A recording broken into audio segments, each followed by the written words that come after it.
everyone, I am Rebecca from ChemKnits, and today I want to dye a fall colorway on some Knit Picks Gloss Roving. Gloss Roving is 70% merino wool, 30% silk, and it has always dyed up very beautifully for me. And so I'm excited to dye this today using an immersion technique. First, I needed to pre-soak the fiber. So I took the fiber, untying the knot that holds the ends together, and added it with some plain tap water, where I let it soak for a couple of days just to make sure the fiber was well saturated. I wanted to avoid getting any pockets of dry fiber if possible. For our fall palette, we are going to be using an orange, brown, and green. Now, these three colors are actually named orange, brown, and green. These are 1% stock solutions of Paradise Fibers acid dyes. And the green is really more of a teal, which leans into this, it's almost like a 70s vibe kind of colorway with the brown and the orange and the teal. Maybe without the teal, maybe just with the orange and brown, it would have been very 70s. I don't know. But these are 1% stocks that I made this week, and so we're going to use these to dye our fiber. Here is our pre-soaked fiber, and back here, slightly off camera, is my 4-inch deep full-size catering steam pan. I am going to attempt, there we go, that worked really well, to pick up 100 grams, and I'm gently pressing out the liquid because I'm going to want to arrange it in the pan. This is actually a step that is not something I do very frequently. Normally, I try to move my fiber as little as possible when it is wet. But we're trying this today and we'll see how things come out. Now, I'm taking the fiber and I'm sort of aligning it back and forth here in the pan. There's still a lot of liquid in here. I'll be able to show what I'm doing on the next skein a little bit better. Next skein, I don't really know what I should be calling fiber. But I'm gonna lift this up. Oh, look how beautiful it looks. The thing with silk blends is that silk can take more dye. It requires more dye to feel as dark. So whatever we're dyeing today, when it feels like it looks dark, it's not actually going to be that dark because it'll look a lot lighter when it dries. The water is a little bit cloudy. There's something that definitely soaked out. Okay, now we are on camera. I need to find an end of our fiber. This one has a lot more water in it. Now, I'm feeling a little nervous because I feel like I'm doing a lot of agitation on our fiber. And agitation can lead to felting. Now, silk gives a lot of strength to whatever you're spinning, and so hopefully I don't completely destroy this. I did split the fiber accidentally. I really should have pre-soaked the fiber directly in the pan. That probably would have been a better situation. But it is what it is, and we want to see if me manhandling the fiber is going to result in something not so great. But the fiber is sort of arranged like this. So we will have a more, assuming I dye our fiber in sections, we will have a more repeating type of colorway here today. At one point I thought I was going to do a warm immersion, but I think I've changed my mind. There is no acid or water in here yet. And I'm gonna put on my gloves and we're gonna start dyeing the yarn. I know I keep saying yarn when I mean fiber. Not so good. All right, I have a little container right here. It's a little measuring container, and I think I'm gonna want to measure the amount of dye that I put on. And I will be okay if we have some whites or pastels left. I want to do something that I'm just a little bit curious about and curious to see how it'll work. Especially because we have no acid in here yet. Okay, I have 100 milliliters of the brown dye and I am pouring it on here. There's not a lot of liquid in here yet. And since this is non-superwash and we have no acid, some things may start striking, but you can see as I pour water on how light that got. the color will be able to move a little bit, I think. I hope. Next up, I'm gonna grab 100 milliliters of the orange color. And if I'm not shaking the bottles up a ton, it's because I did shake them up very recently, and I'm pouring this on, trying to get some across all the strands. Now, unlike yarn, here we have a chance that the color could be deeper on the top than the bottom of the strands. I think the colors will move some as we work on this, but the reason why it's less of an issue is because you can blend things as you spin it. And any inconsistencies you have in your fiber can translate to fun things in yarn. Now, I will say that that's looking fairly pastel, but I think that it's partially because, nope, the color isn't on the bottom. We'll see. I mean, 100 milliliters of each of these colors is 1 gram of dye, which is a fair amount of dye. This will give us 300 milliliters of dye total, or 3 grams of dye, which would give us a 1.5% depth of shade total. So that would be 1.5 grams of dye per 100 grams of fiber. And that's a reasonable amount of dye.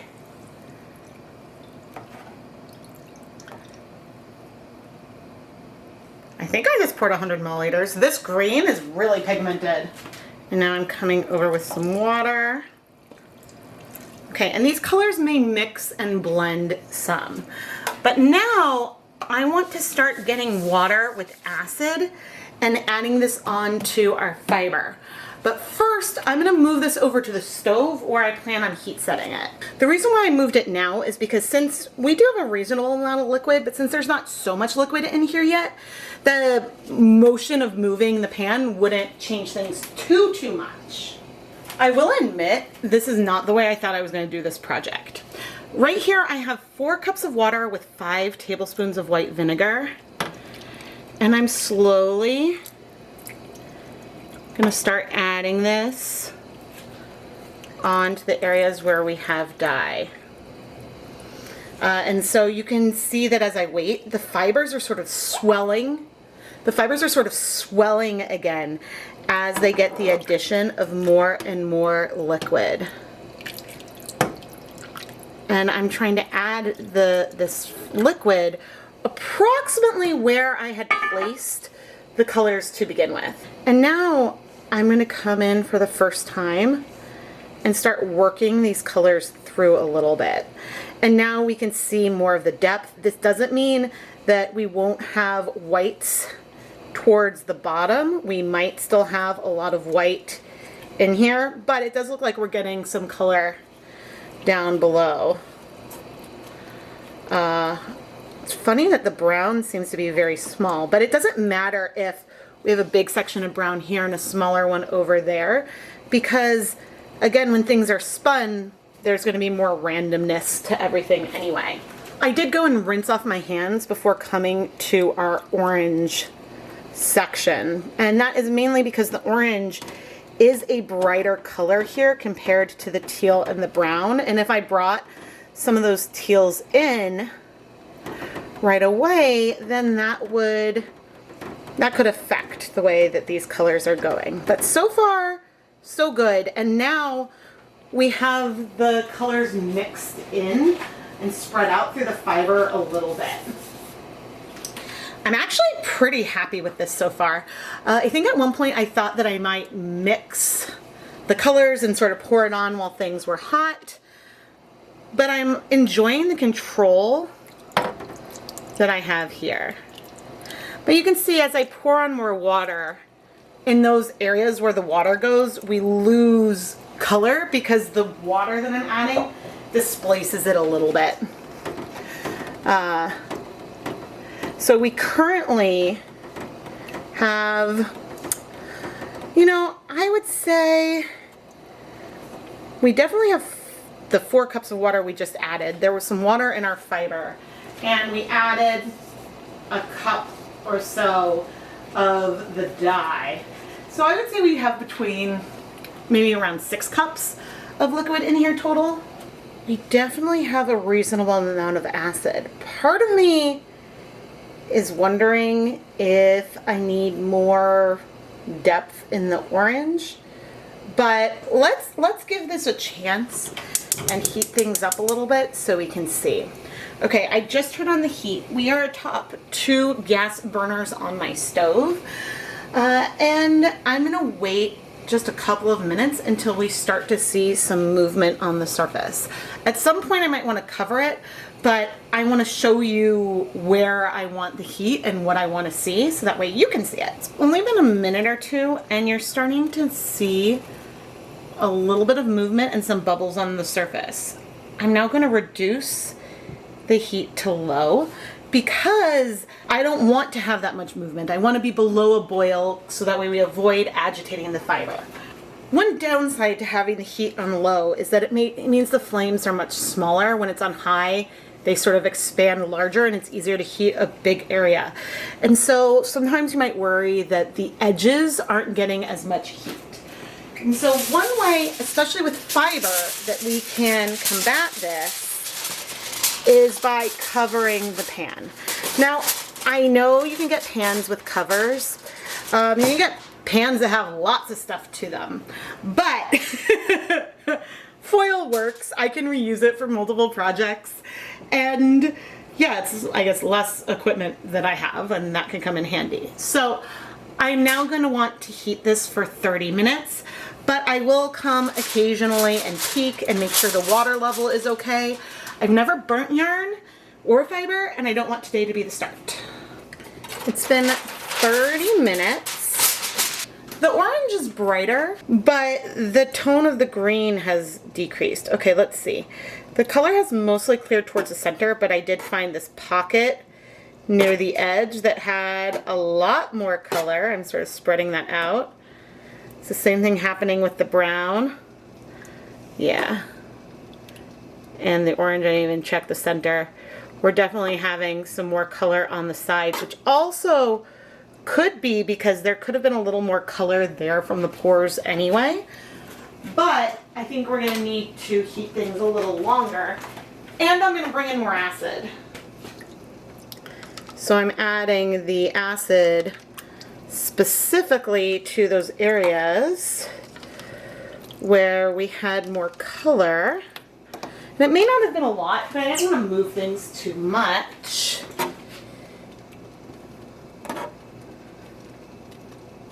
Oh, there's some color coming out of that more middle area as well. Okay, I am going to keep the heat on low mostly, but I am going to increase it to high briefly, just so that way I can try to get these edges a little bit warmer. But I'm going to recover and we'll heat for another 20 minutes. But the amount of time that I'm going to have the heat on high is going to be short. Okay, did you hear that? I do have another pot that is simmering in the background, but you hear the little pop? There you go. You hear that in there? Now I'm going to reduce back to low. Not quite the lowest setting, but more low than medium. Okay. Let's see where we are. All right, there is a hint of a little bit of color. Ooh, you can see some browns went down there. There's some more color. Oh dear. What do I want to do?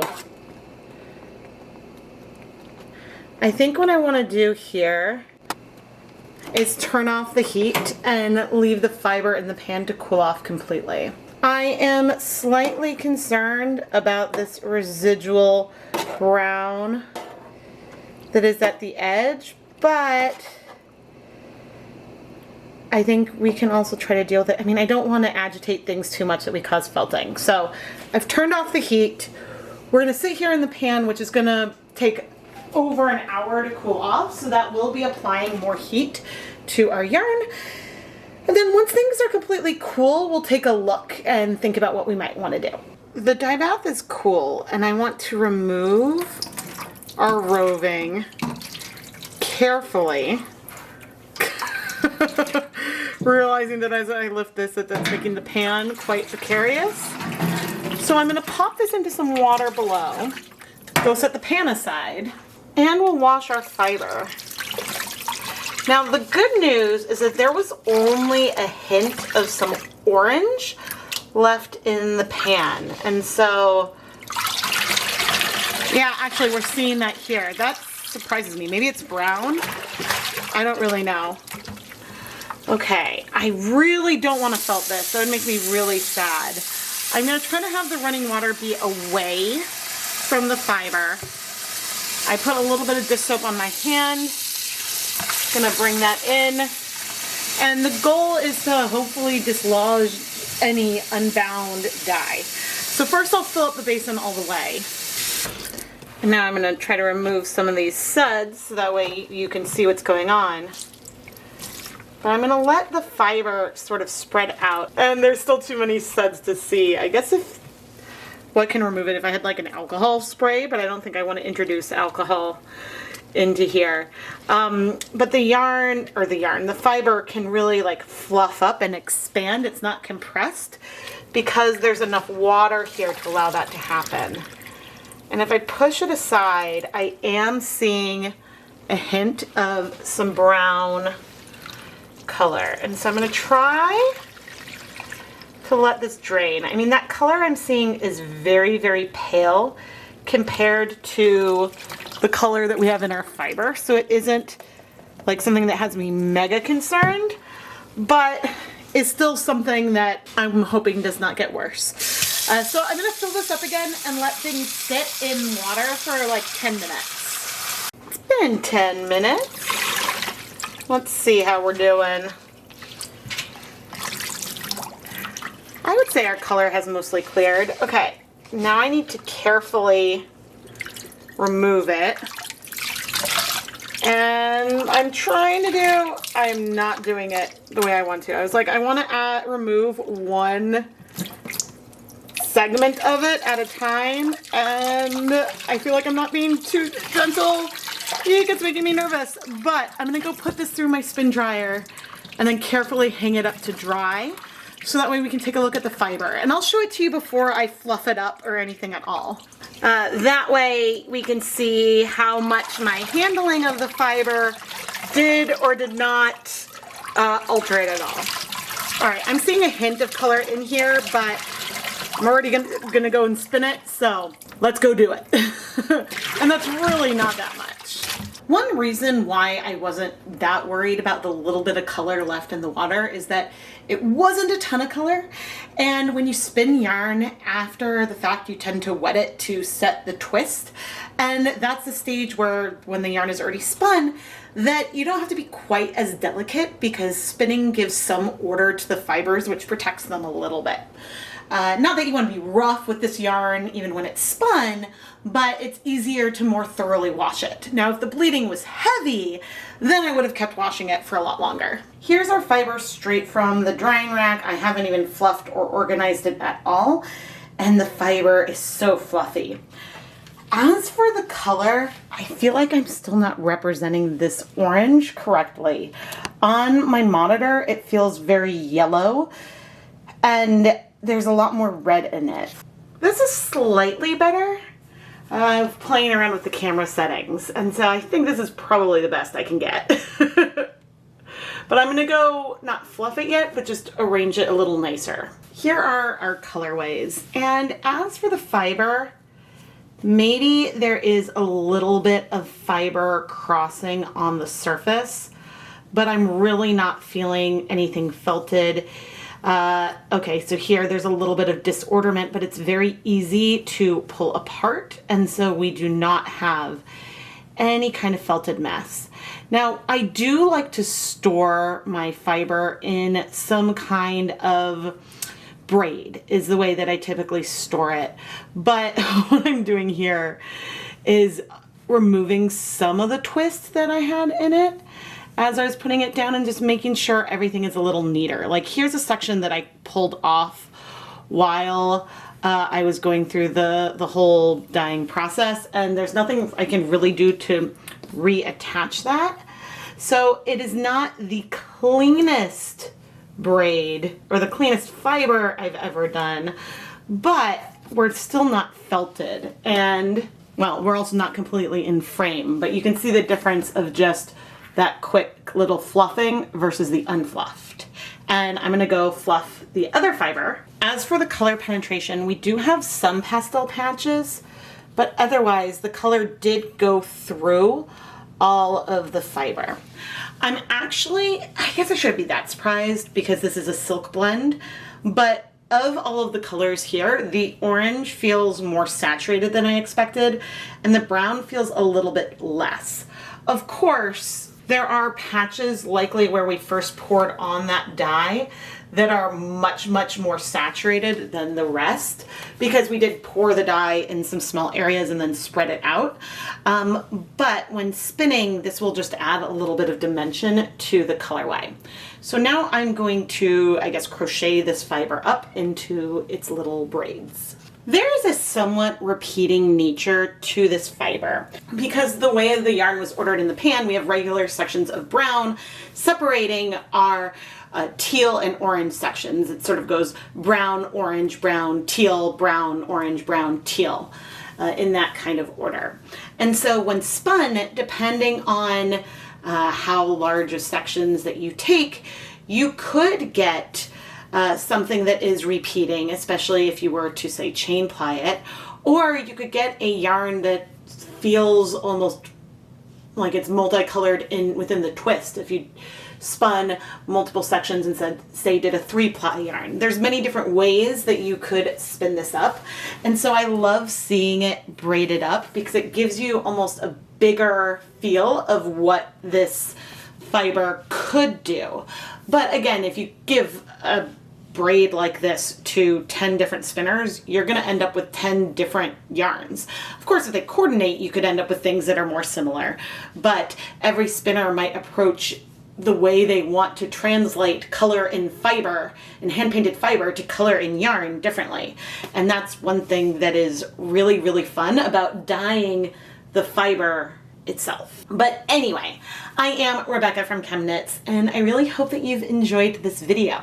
Now, I don't have a lot of fiber for sale in the ChemKnits Creations Etsy shop, but the shop is filled with hand-dyed yarn featured in my videos, and occasionally I do roving dyeing videos like this, and then the fiber ends up in my shop. And so it's just a great place to go and check out where you can both support the content here and get some really fun hand-dyed fiber or yarn. You can find the shop link down in the video description.